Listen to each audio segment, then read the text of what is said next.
Bom, vamos lá.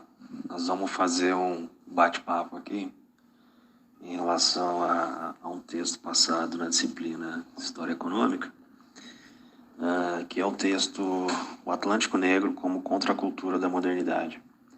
Esse texto foi escrito pelo historiador Paul Gilroy. Ele é um historiador britânico de 65 anos, professor da Universidade de Yale e é membro do Centro de Estudos do Racismo. Bom, o trecho que a gente vai trocar algumas ideias refere-se somente ao capítulo 1 e a gente queria chamar a atenção quanto a alguns pontos, os pontos principais da obra. O Paul, ele faz, no primeiro momento dessa obra, alguns questionamentos que eu acho relevantes. Primeiro, ele chama a atenção quanto a forma que alguns pensadores utilizam de se pensar a questão do negro, da raça negra, da etnia negra, enfim. Mas, porém, lançando um olhar contemporâneo para o período onde houve as grandes movimentações de negros entre o continente africano e as Américas, Europa, enfim. Então, ele chama a atenção quanto a esse perigo desse anacronismo. Nós não podemos utilizar de conceitos modernos, contemporâneos, para fazer uma análise desse período. A forma como ele nomeia é bem interessante. Nos oceanos eles têm suas próprias nomenclaturas, mas ele, de forma muito inteligente, ele classifica como o Atlântico Negro. Se a gente for parar para pensar, é válida essa forma de se avaliar esse período.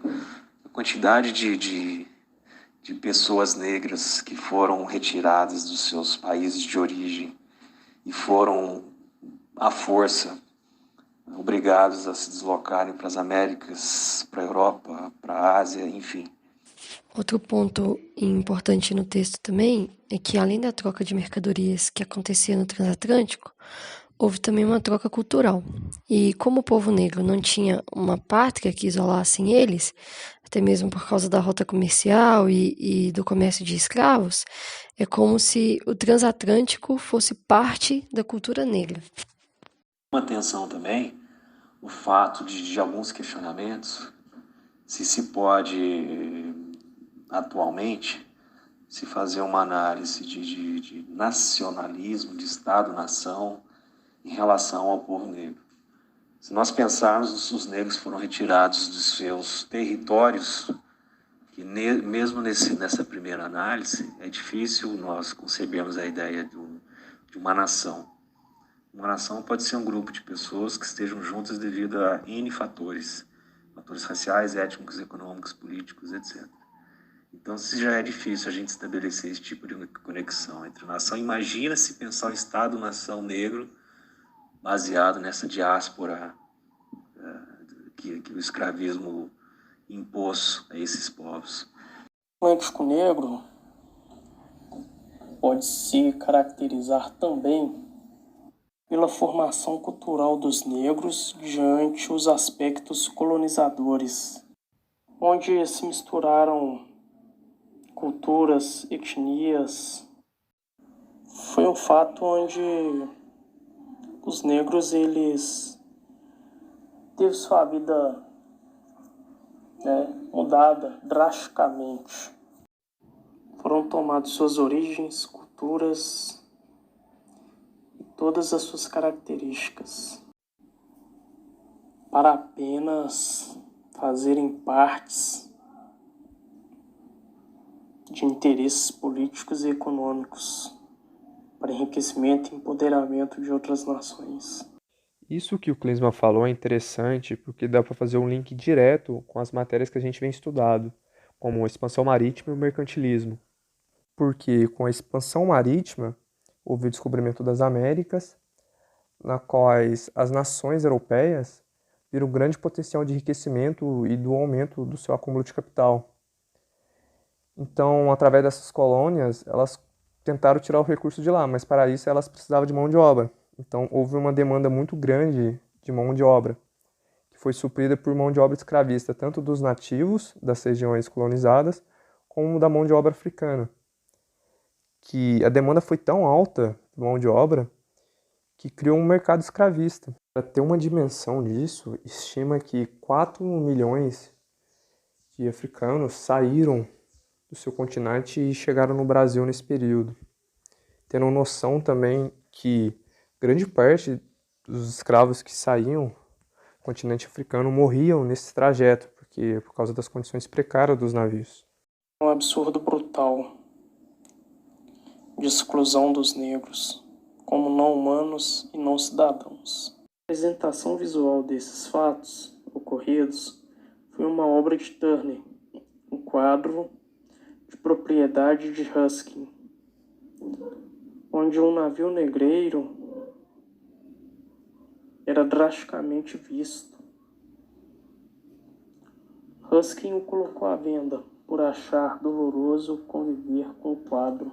Os pensamentos de prisões, sofrimentos e torturas vinham na mente de quem viam aquele quadro. No texto, né, o autor ele tenta entender a relação da produção cultural africana e como isso impacta na cultura. Né? Ele rompe com aquele conceito de diáspora antigo e ele oferece uma nova abordagem, que é o comércio de africanos, que acabou formando um novo tipo de diáspora. E isso acabou tendo um impacto na formação de uma cultura transnacional. Diferente dos outros modelos que pregam que os povos são separados, têm uma origem comum e são separados, esse modelo dele vai na relação de junção do negro e do branco, né? Como se eles tivessem uma relação de junção mesmo. Um outro ponto que ele traz à tona para a gente discutir é o conceito que nós temos de Estado-nação e de nação além-mar. Será que a gente pode falar de uma nação negra nessas terras para onde eles foram trazidos? Ele também não considerava essa noção de pureza racial. Né? Nunca teve o povo africano, o povo negro. Até porque eles nunca foram fechados. Pela influência do transatlântico, eles foram espalhados. E a produção intelectual negra, né, como cultura, música, como culinária, circulava de um lado para o outro, no Atlântico. Ele também parecia ser contra a ideia de nacionalismo.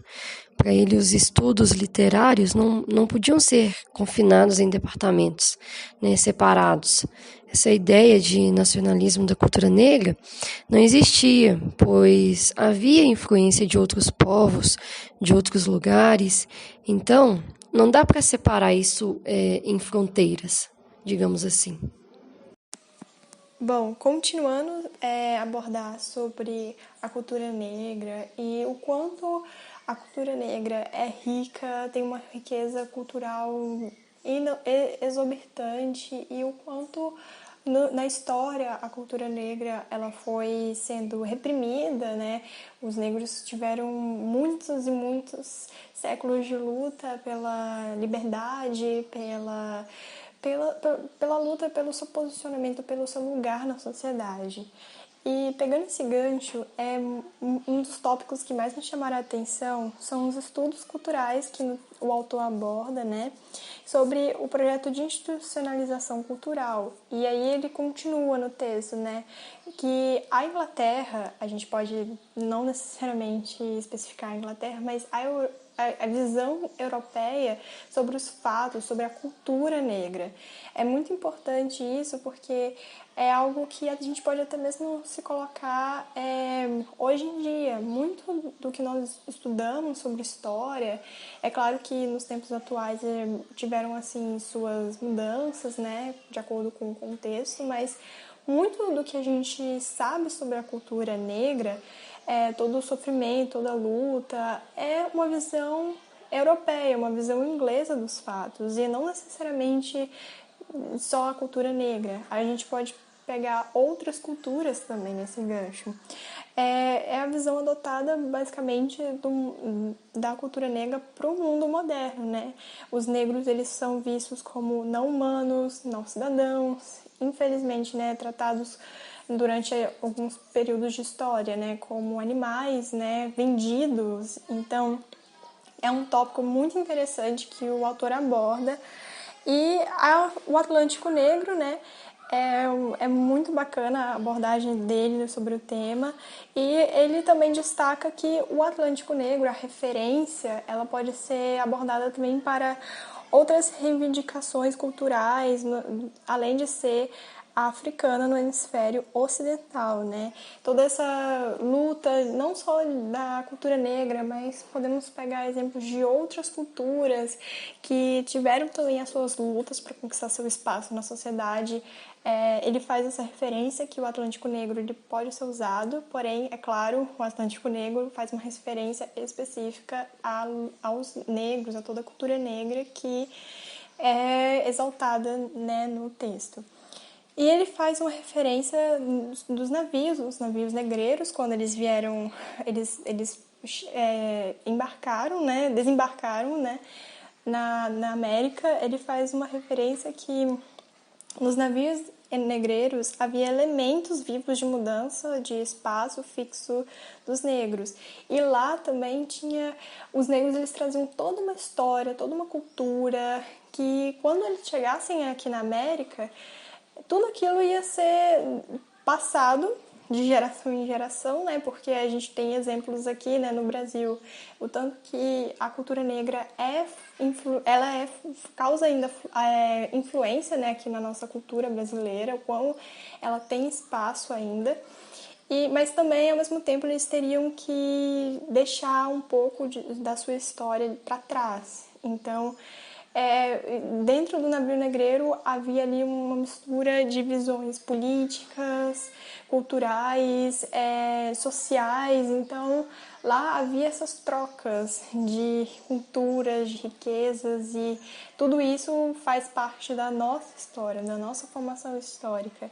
Esses foram os tópicos que eu mais gostei nesse texto, e reforçando, né, que como o Júlio falou antes, né, que a gente tem que olhar a história, como a gente está aprendendo muito isso na nossa disciplina, nós temos que olhar a história com a visão da época. A gente não pode pegar a visão de hoje e julgar o passado, né? Porque o hoje é consequência de ações históricas. Então a gente não pode fazer isso, a gente tem que pensar como funcionava aquela sociedade, qual era a visão política, econômica, social, era uma visão de mundo diferente.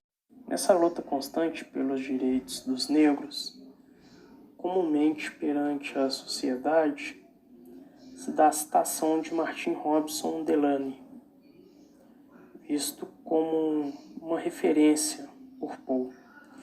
Delany foi um abolicionista afro-americano, jornalista, médico, soldado e escritor, e sem dúvidas um grande defensor do nacionalismo negro, buscando constantemente o entendimento cultural, étnico dos negros e sempre lutando pelos direitos dos negros. A primeira preocupação de Delany era com as formas de cidadania e a regeneração da nacionalidade moderna na forma de um Estado-nação negro e autônomo, defendendo sua visão de uma aliança dinâmica, tanto comercial como civilizatória, entre o capital inglês e o intelecto negro americano e a força de trabalho africana. Outro ponto que me chamou a atenção é a obra no decorrer dos demais capítulos, que não é o objetivo desse podcast. Ele faz analogias com outros temas culturais, como o rap e etc. Mas me chamou a atenção, mais ou menos no meio do texto, o termo racismo, ele em si, ele sofre o processo de desconstruções. Até porque o termo racismo é um termo contemporâneo. Esse termo não existia à época dessas migrações dos negros. Até porque não existia esse sentimento de respeito humano. O negro era tratado como mercadoria e assim ele era inserido na sociedade e era tratado como tal. Então ele faz esse questionamento que o próprio termo racismo ele vai sendo construído no decorrer da história. E hoje, mais do que nunca, ele tem uma importância primordial na nossa sociedade.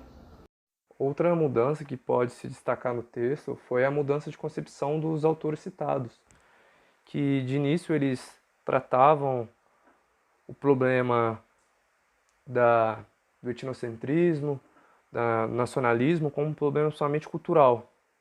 E ao longo dos seus textos, dos anos de vida, eles foram tratando de uma concepção diferente, mostrando que passava além de ser um problema cultural, foi um problema político e econômico. E se cabe uma crítica à obra, a obra ela possui muito conteúdo, porém ela é muito densa. Ela faz referências a diversos estudiosos, sociólogos, historiadores, escritores, enfim. Isso torna a leitura um pouco pesada e de difícil compreensão. Mas os temas que ele aborda de forma geral são interessantíssimos.